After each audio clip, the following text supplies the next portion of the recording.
welcome back. With the Bad Batch Season 3 right around the corner, I thought, why not read Dark Disciple? So, as everyone probably saw in that Bad Batch Season 3 trailer, Asajj Ventress is coming back. So, this book, Dark Disciple, is actually technically the conclusion of her story until we get to the Bad Batch Season 3. So with this book review, I am going to be a little bit spoilery. It's been out around 10 years, so I'm not going to try to be as general at this point because it's going to be hard to review this without saying some very spoilery things. So let's hop in. For our quick overview, Christy Golden is the author. It was released July 7th, 2015. Comes in at 336 pages, but if you're an audiobook listener like me, it's a quick 11 hours and 11 minutes if you don't speed it up. As far as the timeline goes, for Star Wars, it is roughly 20 years before the Battle of Yavin, so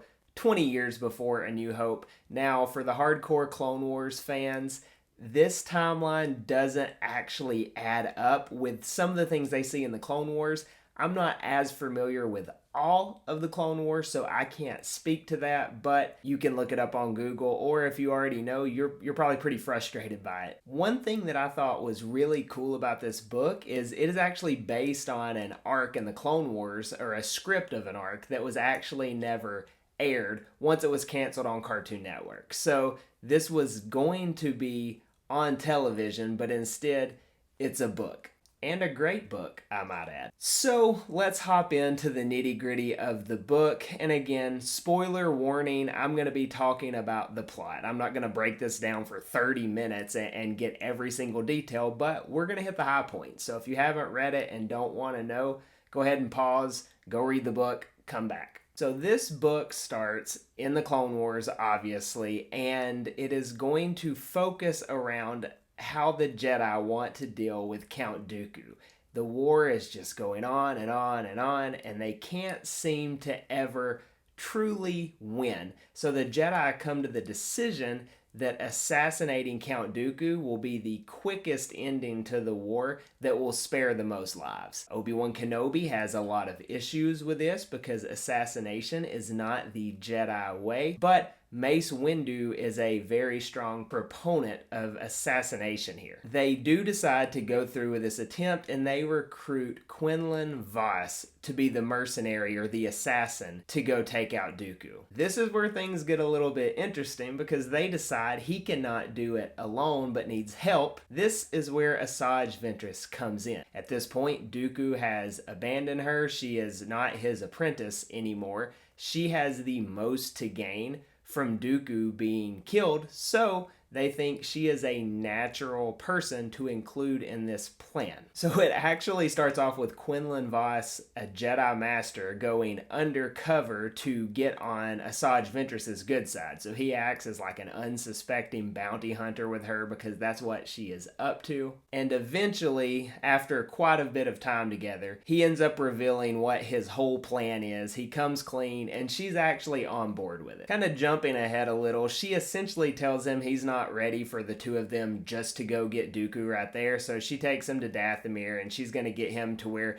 he is in with the dark side to an extent because he can't take Dooku out without tapping into that darkness. So he goes through these challenges on Dathomir and ends up slaying this creature called the Sleeper, which is like in Dathomirian lore. You can look that up. We're not going to get too far in it. But he does that. They end up going to assassinate Count Dooku. So they travel to go do that. And it turns out General Grievous is there as well. So it turns into a whole big ordeal, a big battle. They are unsuccessful. Quinlan ends up being captured by Dooku, and Asajj Ventress flees. This causes all kinds of friction, maybe a rift between the two, because previously they were kind of romantically involved with each other. So it kind of teeters between a Star Wars story, but a love story, and it's a lot going on at the same time. And so this causes an issue with Quinlan and Asajj. Asajj actually goes to recruit some bounty hunters to help her get him back. So we see a young Boba Fett, we see Bossk,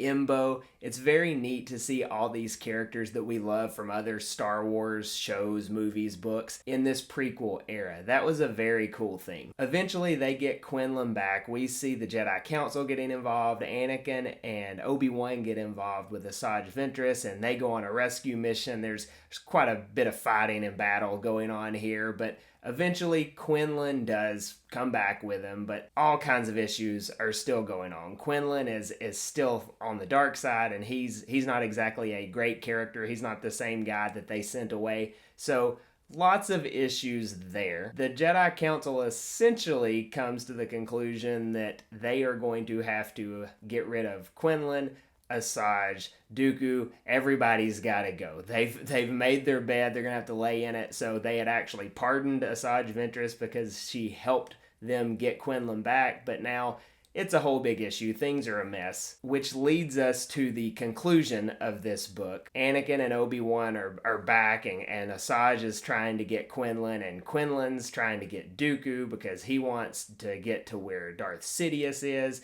It's just a whole Sith hierarchy of issues going on here. And we get to this point where Dooku is going to kill Quinlan Vos, but Asajj Ventress, who does love him, jumps in the way of the Force lightning, and it's described in the book as incredible Force lightning, and it ends up killing her. So we see Asajj Ventress redeeming herself in this moment, and then this sacrifice actually draws Quinlan back in from the dark side into the light. Count Dooku does get away though, but Obi-Wan and Anakin saw this whole thing, so they're able to take Quinlan back to the Jedi Temple, and they kind of advocate on his behalf, and the Jedi who were planning on executing him, plus Asajj, plus Dooku, they were just going to execute everyone. They do give Quinlan another chance, and so we don't see him being executed.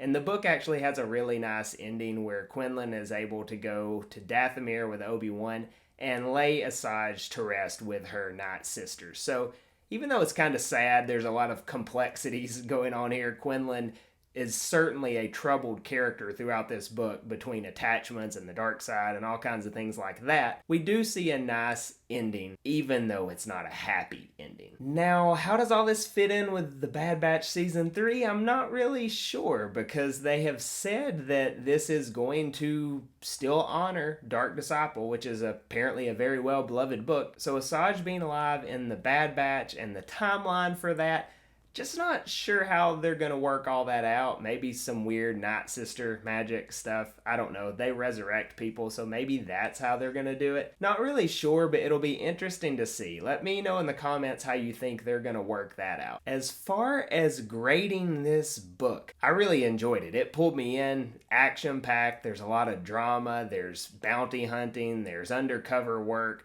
There's all kinds of things, really, for any type of book reader to enjoy. So if you're a Star Wars fan, I think you'll like this book. I'm going to give it an 8.5 out of 10. It's not the greatest book I've ever read. My favorite Star Wars book is still the Plagueis novel, but this one is certainly up there. I'd say 8.5 is a pretty fair score for this book, and I'm really excited to see how they tie this Asajj story into The Bad Batch. Thanks so much for watching this book review, and catch this video here next.